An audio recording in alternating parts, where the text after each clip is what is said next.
Hello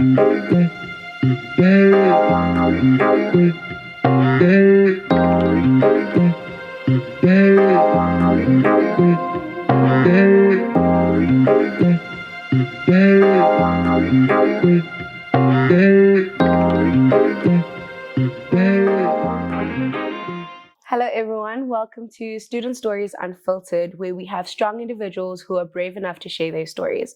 I'm your host, Gunako Mazamisa, and today we have Mikail. Hello Mikail. Hi, how are you? Good day, everyone. My name is Mekayle Brookes, and I'm currently studying a BSc in Physical Science at Salt Lake University. So Mikail, please tell us where you're from. So I'm actually from Kimberley, in an area called Ruwepan. This area is mainly known as, the gangster area because there's a lot of gang violence there. There's a lot of poverty there. There's a lot of crime in general that just occurs in that area. Do you have siblings, and what's your relationship like family-wise? What are the family dynamics? So I have 4 siblings, right? 3 sisters, 1 brother. I'm the eldest. I have 2 dads, my mother. So one of my dads, I wouldn't say really we have that deep of a connection, but we speak, we're trying to build something. And then my stepfather, he and I are closer than what my actual father is with me because he basically raised me through like my entire childhood and whatever. What would you say like your overall family dynamics are really like? Are you close with everybody or like? Well, currently, I'd say we have a stronger bond than what we used to have because when I was a child growing up, my mom and her sister and her brother didn't really have that much of a close connection. Like for instance, from my uncle's side, I don't really know his children. From my aunt's side, me and my cousin used to be close, but then during the conflicts, we just started separating and eventually came to a point where half of the family was speaking and half of the family didn't even know each other. So how would you describe your childhood for us? Well, I'd say it was a happy childhood because, as a kid, everything's nice, life's nice. But then when you look at it now, I realize that there's a lot of gaps in my childhood. Like, for instance, when I grew up in a household with my mother and we lived with my grandfather there. And it was nice up until the point where my mom and my biological father started arguing, and at that point, I see that we started separating in a way where I didn't really know who to speak to, didn't really know who to interact with. There was just a lot of confusion as a child for me because, like, sure, my father's here, but like, my mom doesn't want me with him, and he doesn't really like. He and my mom they have tension. So where do I sit and everything? That was like most of my childhood for me, just a lot of confusion. So let's get into like the deeper parts of everything. What would you say like is something that was like painful or like traumatic that happened in your life? For me, it had to be the point where my mom and my biological father started separating and my mom found new love in her life. Because prior to that, life was nice. There was no violence. I lived in a happy household. Though we didn't have much, we had enough to sustain ourselves. And then when they started separating, my biological father wasn't really good at handling all that stress, right? So there was constant fighting and there was a lot of violence between my biological father, my stepfather, and my mother and my biological father. And as a child, seeing all that, just like you become, how do I say, you start closing yourself up, right? And you feel like you don't know who to trust because everyone's fighting, and you don't know if they're fighting for you to better your life or to better their own lives. You don't know what they're actually trying to do. And for me as a child, that just broke me down, and it caused me to start closing up to like everyone in general. So stop trusting people, stop looking for compassion in people, stop being passionate towards people. I was just lost in terms of what emotions to feel. So as a child growing up, it was more like I never got to the point where I understood my own emotions or understood what emotions to feel in general. And that's what I feel like broke me as a child most. And that's why I eventually didn't know whether to love people, whether to hate people, whether to smile, whether to cry. It was just a blank slate, basically. How did the separation between your biological parents impact you emotionally? I'd say I lost all emotion in general, because I used to love my mom, I used to love my dad, and I loved them because of the love they showed to each other. But then once that was broken, or once that faded away, what was it really, So I didn't know how to feel, because my mom is showing an emotion different from what my dad's showing. What emotions are they showing? I'm unsure of. I'm a child. I'm still learning how to process things, how to deeply process things. And as we grew, I just stopped looking for the emotions and was just like, okay, fine, let life be life. And I'll do what others do. So if someone looks sad, I'll attempt to look sad. If someone looks like they're angry, I'll attempt to mimic that in order to try and feel what they feel, try and understand what they feel. But it just never got to a point where I actually understood the emotions that they had. I just always tried to see what they had, but never got it. I don't know how to explain it. No, I understand you actually. So, you said you grew up in like an environment where there was a lot of like gang violence and everything. So, how would you say like you dealt with that? Was there any enticement to kind of like being a part of those gangs? Did you ever think of it, considering what was happening at home, as well as like a form of escape? Well, for me, it was there was points where some of the friends I had were involved in certain dodgy things, doing drugs, smoking, drinking, but it was never like an option for me to go there because I never saw, if I don't see the point in doing something, I just won't do it. And that was like my whole ideology as a child. That's why all I ever did was watch TV because, that's something I saw as meaningful. Watching TV, I learn things, I see things, and through that, I could shape myself. But if I'm out there and I see, okay, this is violence, but to what end is it? I don't see it building anything. I don't see it going anywhere. So what do I do with this? And then I just decided, it's not for me. I could go there. I could definitely still be part of it, but what benefit does it have in my life? Or how does it help me grow into what I want to be or feel what I want to feel? So I just decided to cut everything off that was not beneficial to my growth. But even as a child, it wasn't really that. To me, as a child, it was more like, this guy doesn't look like he understands me. I don't want to interact with him. And that was it. Pretty smart. Pretty smart. I'm smart. So, yeah, smart. So, would you say that like your parents separating, did that like affect you? And then your mother finding new love, how did that also affect you? Well, my parents' separation did affect me in a way where, like I said, emotion just became very dull for me. Like I didn't know what to feel. But then I was happy that my mom found something like, or someone who she could actually love, like truly love. Even though at that point, when I felt the happiness for her, it was already too late, I feel happiness for you, but that's all I feel right now. And then after that glimpse of happiness, there was just nothing again.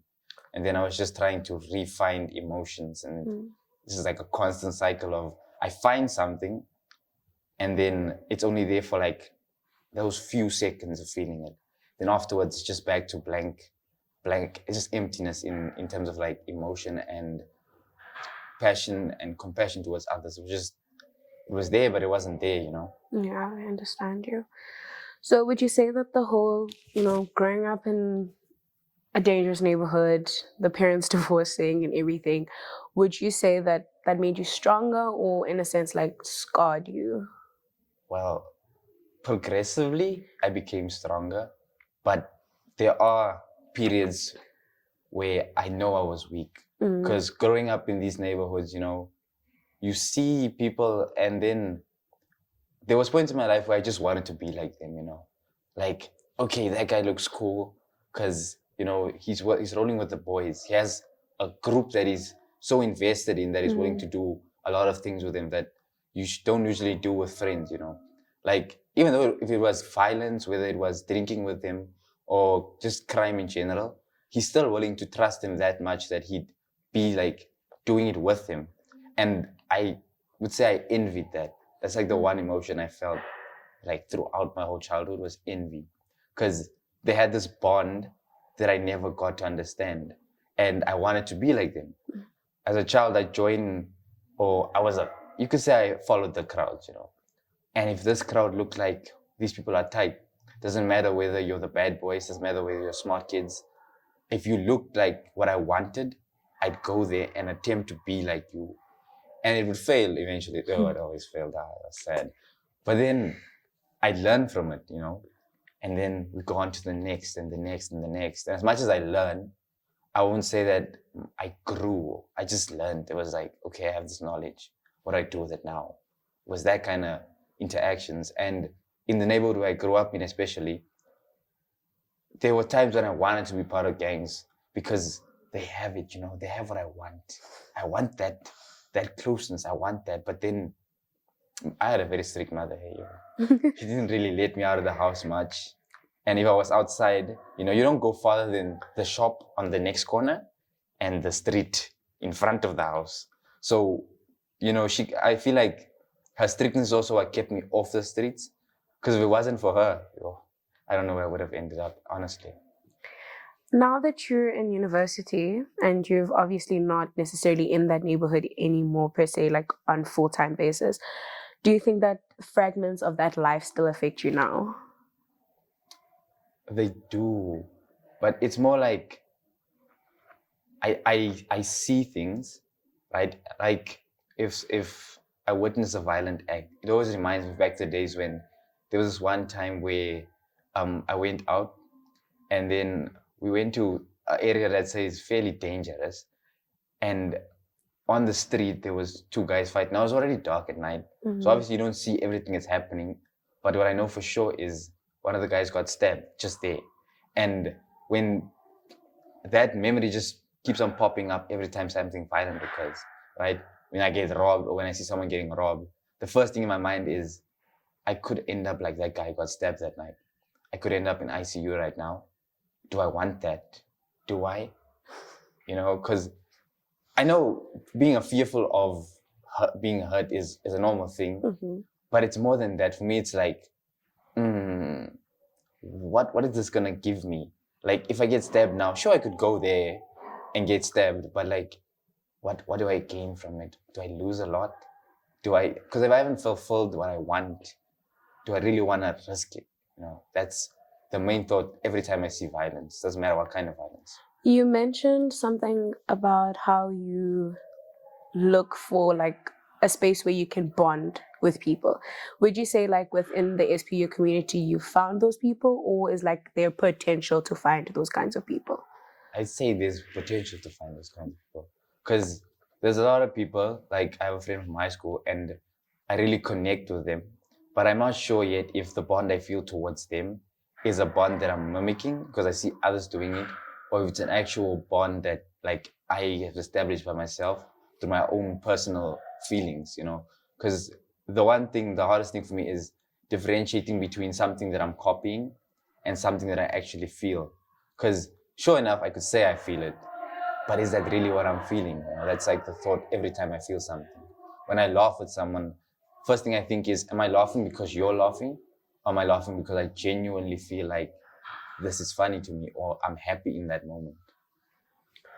So currently now in the SPU community, does being here help you into like getting that difference of, is this what you're feeling or is this what you're mimicking? For me, it's actually, I would say I've grown a lot emotionally in the SPU community. Because here, in high school, there was always the opportunity to mimic someone. Because a certain group of people would feel a certain way. And if enough people feel that way, it's easier to try and replicate what they feel. But at varsity, the thing is, a lot of people have a lot of reactions to certain things.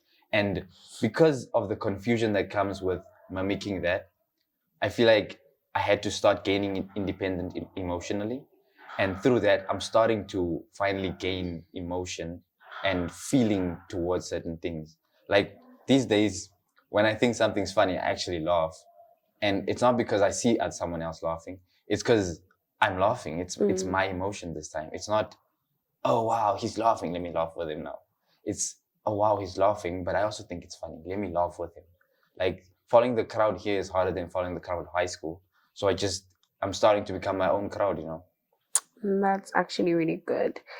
So here in the SPU community, have you like kind of like, in order for you to establish those bonds, have you kind of like opened up to people as to like, you sometimes mimic and you sometimes feel like there's a war between that within your life? Do people know that? I don't open up to people. I don't know if that's a good thing or a bad thing, right? Because I know one thing I'm aware of is in today's age or today's day and age, opening up to someone is not really the wisest thing to do. Sure, you should do it, but you don't just do it because you feel like in that moment this person is trustworthy. Because people switch up very fast these days, you know. So I think for me, it's an old habit, they're saying. You know, old habits die hard. I never opened up to anyone, right? I had a girlfriend in high school. She never knew me. She always knew the me I wanted people to see, you know. My mom never knew me, or she still doesn't know me. I hope she doesn't see this. She still doesn't know me, but she knows the me I wanted to see, right?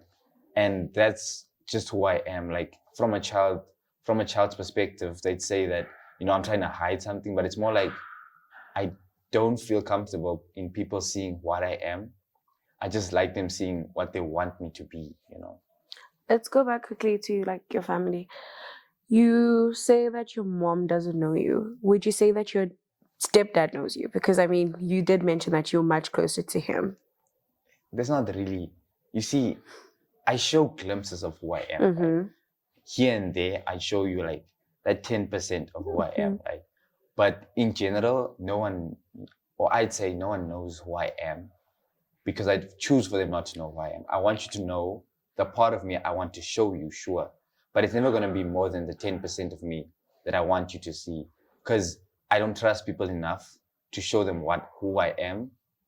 I just trust you enough to show you a part of what I can be, you know, it's that. So now let's go into like what you're studying. So after graduating, do you think that you're going to further your studies or you're going to jump straight into working? What's the plan? I would really like to jump straight into working because I'm very passionate about the job I want to pursue as a marine technician. So because of how passionate I am about that, I just want to go there as fast as possible. You know, if I could cut this degree in half, make it 2 years, I would. If being Einstein would make me finish this degree faster, I turn into Einstein like that. We hear you. So what is your chosen career again?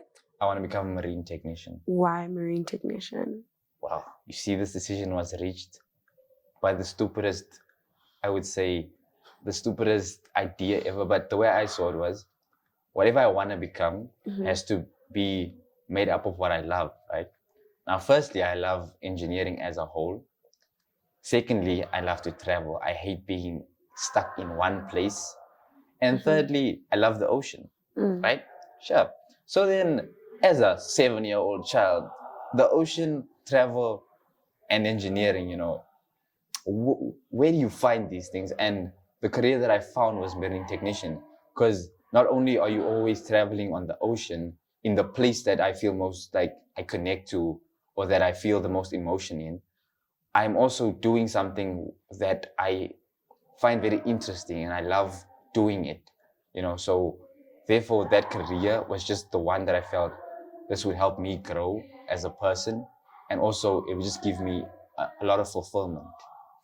So do you plan on just becoming a marine technician, or like do you have like business goals or anything like that, or do you think you'll be just satisfied as being a marine technician? For now, I feel like I'd be satisfied just doing that. But because I feel like, there's this one thing my cousin constantly says where it's like, in today's day and age, just doing your dream job isn't enough, right? Sure, it's fulfilling, but it'll never help you sustain yourself and help you live a comfortable life, right? So for me, it's more of a, for now, the dream job is just all I need.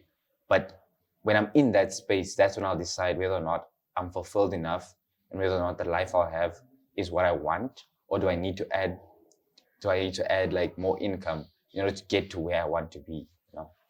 So in your personal aspect of life, you know, forgetting the career and everything and the professionality, would you say that you aspire to have like, do you see yourself with like a huge group of friends with the bond that you've been wanting and maybe like a wife and a few kids? Is that something that's like at the back of your head as a thought that maybe it could possibly happen? It's something I crave. Like, yo, like I know it's when I see it, right? When I see people who have genuine love for one another, when I see people with such tight bonds and compassion, I say I'm very envious towards it, right? I crave that intimate connection that they have with one another. And because of that, that is something I know I want one day. I will have it one day when I'm mature enough, you know. Ish. Do you have Maturity. anything to say for the audience there watching? Well, all I can say to them is keep building yourself, right? Like I know right now it seems like everything around you is just blank. Everything around you is just you, like it doesn't make sense in your life. But bit by bit, just keep building, because eventually you'll get to a point where you can see what you've built, and what you've built will finally give you the fulfillment in your heart that you really need. Yeah. Thank you so much for coming, and that was Student Stories Unfiltered. Thank you.